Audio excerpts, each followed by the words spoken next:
Today, the latest weapons, coupled with the fighting skill of the American soldier, stand ready, on the alert all over the world to defend this country, you, the American people, against aggression. This is The Big Picture, an official television report to the nation from the United States Army. Now, to show you part of the big picture, here is Sergeant Stuart Queen.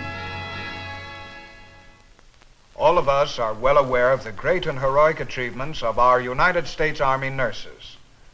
In World War II and during the Korean War, we heard, read, and many of us saw how the Army nurse went through great hardship in performance of her duty, the same dangers endured by the troops which she accompanied into combat. But relatively little has been reported of the Army nurse in peacetime. Yet she still serves, not only in the States, but all over the world. Today on The Big Picture, we would like to give you some impression of the work of an Army nurse overseas. And not only her work, but how she spends her leisure time, and something of what she thinks and feels as she serves our troops and her country in the far-flung corners of the world. Korea is no longer on the front pages of the newspapers these days. It is a poor country now, very much like it was before the war, but with the mark of war upon it. American troops are stationed here still, a defense force to ward off possible aggression. We are here too, the Army Nurse Corps, because although the war is over on the battlefield, we nurses must remain with the troops wherever they are, to be ready in case of emergency to care for the wounded, and in peacetime, to fight the eternal battle against disease and sickness.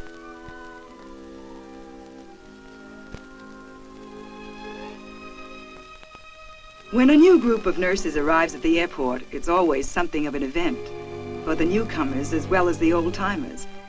But there's not usually much time lost between arriving and being assigned duties at the hospital. There's plenty of work to be done here. Each new nurse has a job waiting for her. But first, in Korea at any rate, a new nurse is given a proper outfit for protection against the cold of the Korean winter. The keynote of the costume is not fashion, but utility. It's not mink, but it's warm. For once, it's nice to try on a hat and not wonder whether it's the right one. Does it do something for you? You bet. Keeps you cozy at 5 below. The new nurses are on the roster now, and the routine of work in the wards has begun. All over the world, wherever our troops are stationed, the Army nurse is an ally of the soldier in his battle against sickness and pain. Her words of sympathy and understanding can be as important and valuable as her skill and knowledge. Both are required if she is to really fulfill her role as an Army nurse.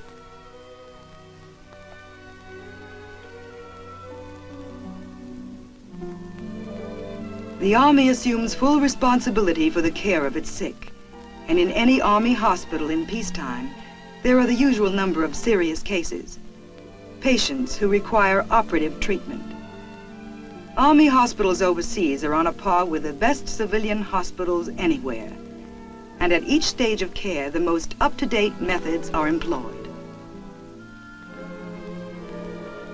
We nurses stand by during an operation, trying our best to be the doctor's right hand, concentrating on playing our part, on making right moves during the teamwork of the operation. Being a skilled assistant at an operation, anticipating the surgeon's needs. This can be one of the nurse's jobs in an operating room. Such work requires special training.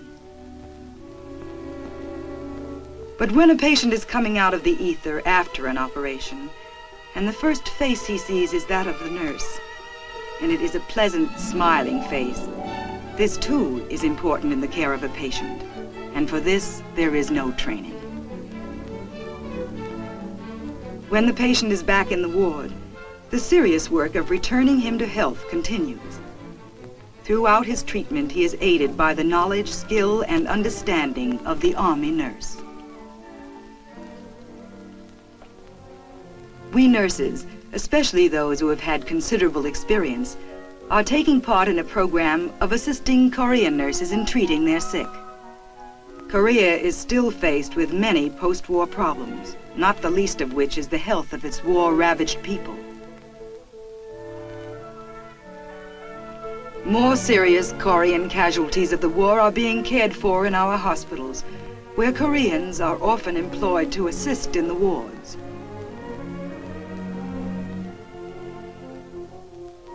We give our own medical corps men instruction in ward duties, routines such as taking the patient's blood pressure,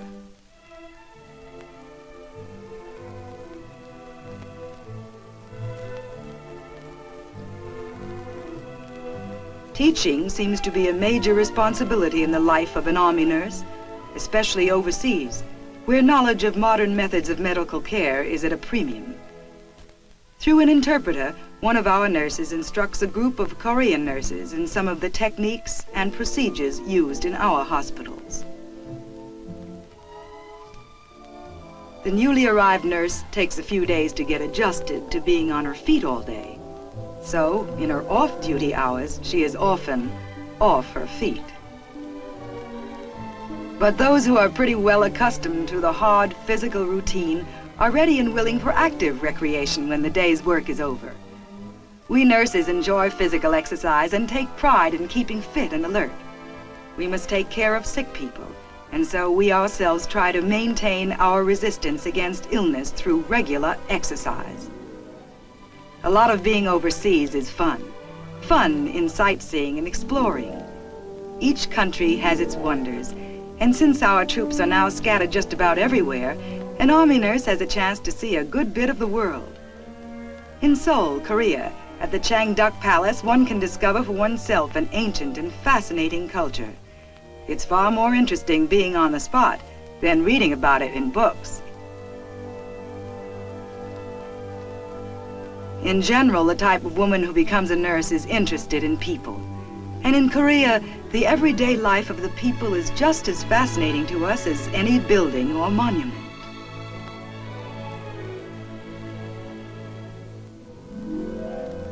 There are little things to record, snapshots that will be interesting to look back upon, or to enclose in a letter home.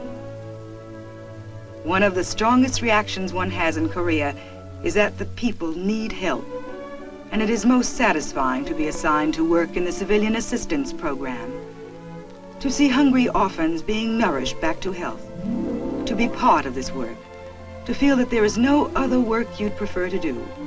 This is what it means to be a nurse. Being an Army nurse overseas is for nurses who want to go places and do things. Frequently, those on assignment in the Far East have the opportunity of visiting Tokyo, which is an exciting place for shopping and sightseeing.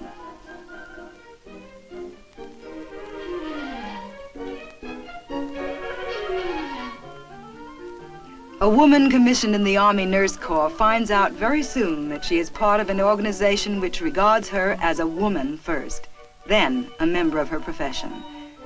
Her life is not regimented. She is expected to grow and develop as a person, to react humanly and enthusiastically to the world about her. She is given the time to develop interests, to enjoy stimulating activity and companionship. Such recreation helps her to return to her work refreshed and ready.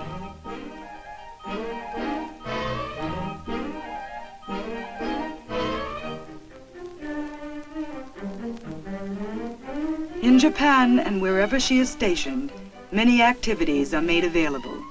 She is encouraged to have a good time in her off hours.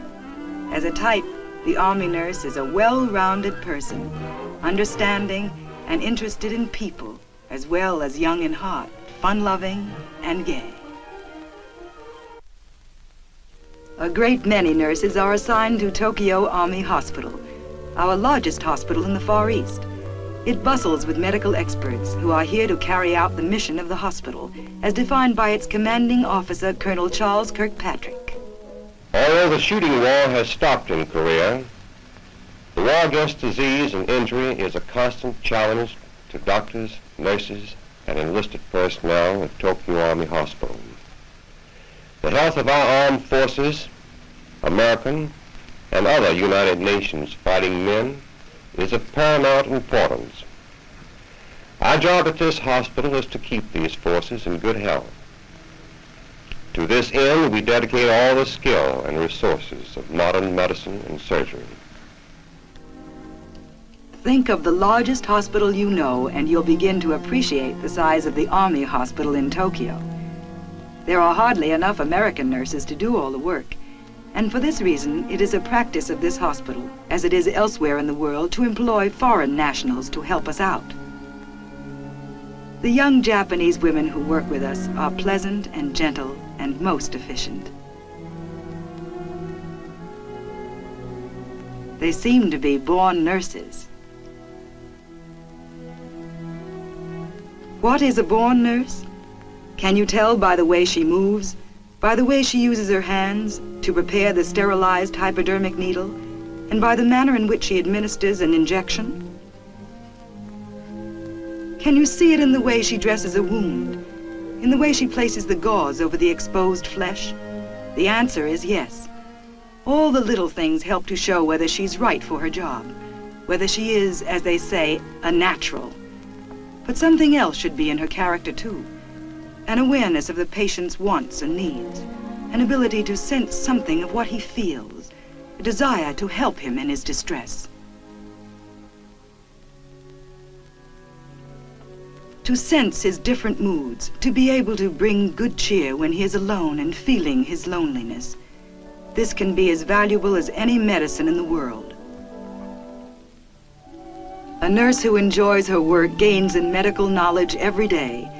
What's more, she becomes a source of knowledge to others, passing on what she has learned from her teachers, doctors, and top medical experts. It's a kind of system, this education one receives in a big hospital, and everyone benefits, especially, and most importantly, the patient.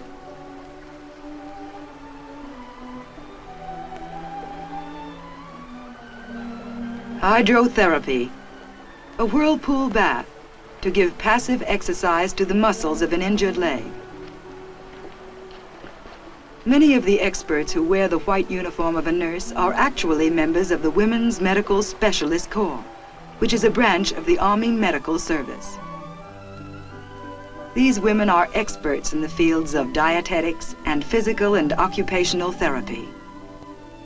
They are in relatively new professions, which the Army has recognized as an important part of medical practice.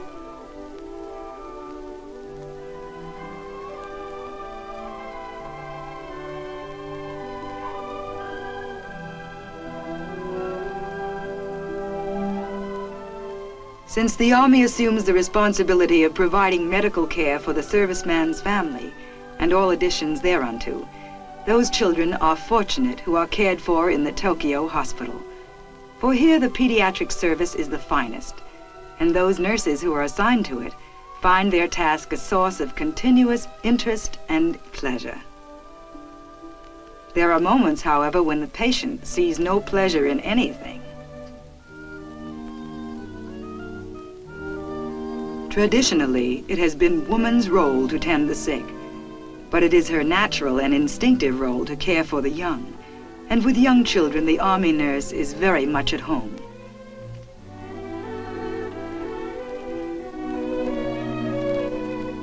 In the evening, the Army nurse is at home in a different sense. She can be alone and undisturbed to write a letter. Or she can be with others. Rarely is she at a loss for something to do in her leisure hours.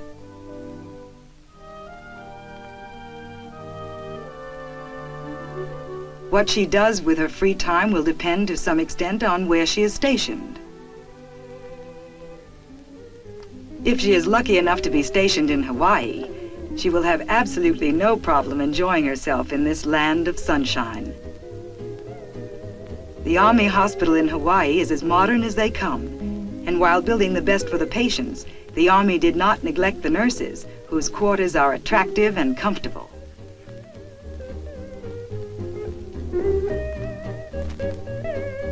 There is a bright gleam about Hawaii. Even inside the hospital, the equipment glistens in its newness. It's the very best, the very latest. However, the appearance of things is not of the greatest importance in your work as an Army nurse. Wherever you are stationed, you will find one factor to be of greater consequence than any other, and that is the satisfaction you gain from your work. The deep pleasure of knowing that you are helping people to get well. If the job means something to you, it will mean not where you are stationed or how shiny the equipment, but the work of nursing itself. Patients are grateful, unselfish, uncomplaining. Unlike the civilian sick who have the family nearby, the soldier has no one to look after him except the Army nurse. To the patient, we are not only nurses to look after their ills, but mother, sister, and friend. During convalescence, men lose some of their confidence. They can't do what they used to do. We try to restore their confidence, give them new things to accomplish. We talk and listen and watch. Of all the people in the hospital, we are closest to the patient, guiding him daily on his road to recovery. No matter what his age, a patient seems to respond to the personality of his nurse. Is there any doubt that this nurse has a sunny disposition? No, sir. She's been given the seal of approval. In a large hospital such as this one in Hawaii, one can see an Army principle in operation, and that is training. Throughout one's tour of duty, a nurse is constantly exchanging ideas about the job she is doing in an effort to do it better.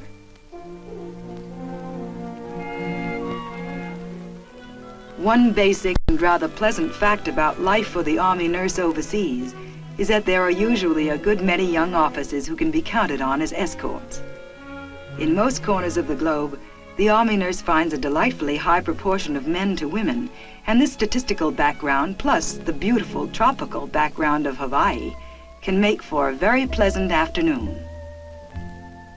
During the Civil War, nurses were expected to be plain-looking, but youth and looks are far from being taboo today.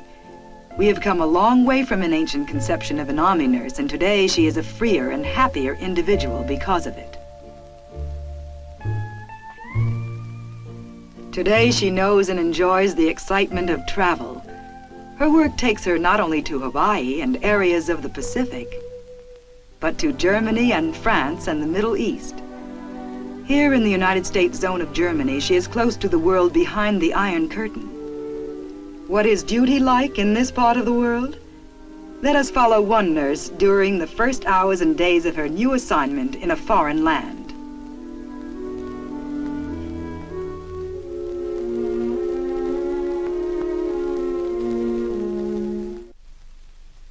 After she is picked up at the station, this young lieutenant is driven to the United States Army Hospital at Landstuhl.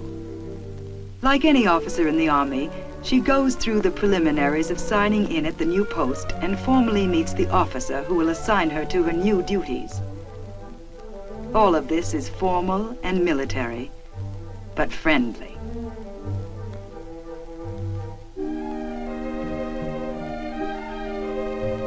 The new nurse has been granted an assignment overseas after having served a preliminary year in the States.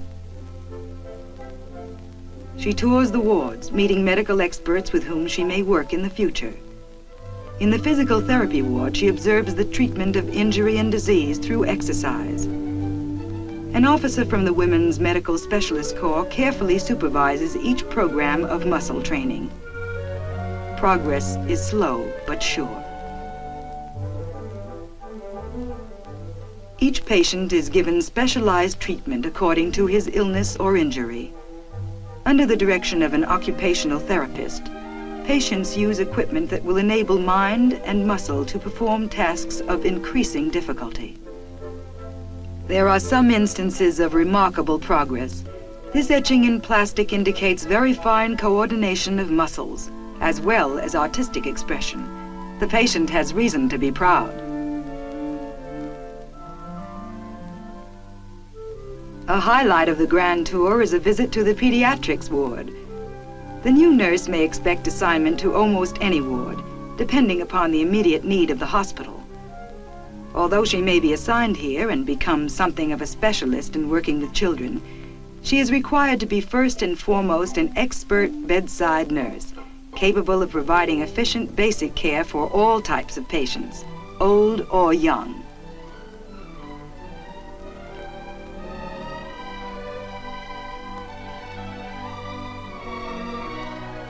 Over at the nursery was a newcomer, an incubator baby, doing very nicely. Also doing nicely was an Army father, maintaining a steady vigil, grateful that this one, though tiny, was all there, perfect in every detail. Human life and the struggle to maintain health.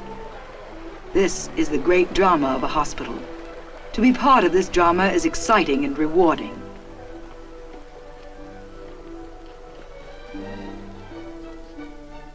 The skill with which simple bedside care is performed, this can be as much a matter for pride as vast specialized experience. From her first days as a nurse, the Army urges her to learn and practice those bedside skills which are the true sign of efficient and effective nursing care. Certain illnesses require special diets. A dietitian with a background in the science of nutrition supervises the preparation of hospital food, including its appearance and taste. Even after she is assigned, the new nurse may keep herself ready to observe other phases of hospital activity. Operations occur at any time of day or night. In the wide variety of cases which undergo surgery, many are of an emergency nature.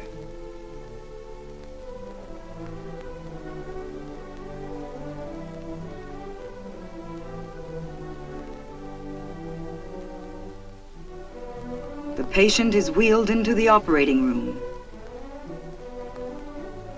He is in the hands of a skilled unit, a group of medical experts who bring vast experience to the delicate work of performing an operation. The surgeon calls for the anesthetic.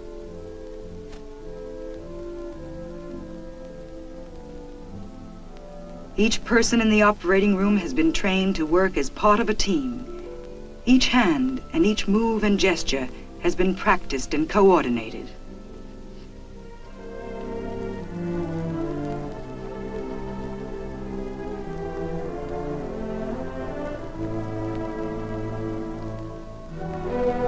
The teamwork of the operating room is in a sense the principle by which the entire Army hospital functions. Each member of the staff is taught to work with others, to depend upon others, and to be completely dependable. To a nurse, as well as to others, there is a feeling of unity in being part of the team, a sense of belonging. Soon after she has become acquainted with her hospital and its work, the new nurse looks forward to seeing the sights. The book of photographs pictures Heidelberg, and the real thing is close at hand, just across the river.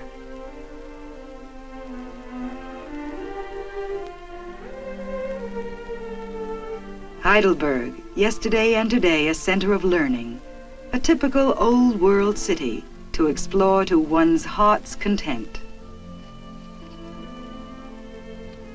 Heidelberg Castle. Since our new nurse will have 30 days of free time during the coming year, she can plan to visit other places of equal interest in Germany, as well as in other parts of Europe. If she is up to it, there can be many hours more of browsing in Heidelberg shops. In Germany, an Army nurse may apply for admission to special courses, such as the one given at the hospital in Neubrück, in anesthesiology. Other special courses are open to nurses in operating room technique, neuropsychiatric nursing, and in hospital and nursing administration. The 52-week course in anesthesiology is expensive, but free. A comparable civilian course would cost at least $1,000. All the newest anesthetics and methods are taught, and the student learns to exercise great care in the use of this equipment. Army nurses, whether specialists or not, try to keep pace with changing medical practices. Both in the hospital and in these specialist courses, there is frequent contact with top-flight medical personnel.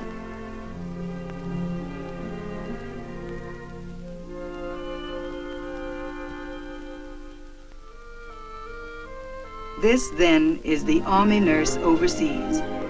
In all our work, we are guided by words we spoke when we became part of the Army Nurse Corps. The pledge of the Army nurse. As an Army nurse, I accept the responsibilities of an officer in the Army Nurse Corps. I shall give faithful care to the men who fight for the freedom of this country and to the women who stand behind them. I shall bring to the American soldier, wherever he may be, the best of my knowledge and professional skill. I shall approach him cheerfully at all times under any conditions I may find. I shall endeavor to maintain the highest nursing standards possible in the performance of my duties. I shall appear fearless in the presence of danger and quiet the fears of others to the best of my ability. My only criticism shall be constructive.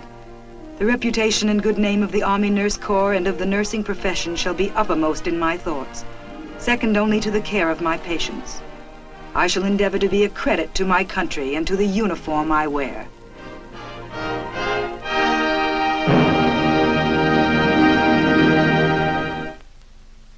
We are happy to have presented this impression of the Army nurse overseas, and we feel that you will join us in a tribute to her for the fine work she is continuing to do in the service of her country.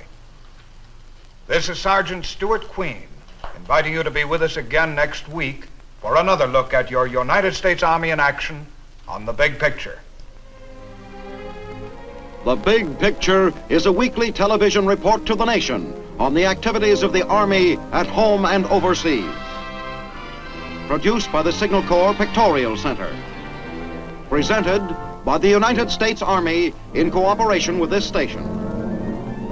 You too can be an important part of the big picture. You can proudly serve with the best equipped, the best trained, the best fighting team in the world today, the United States Army.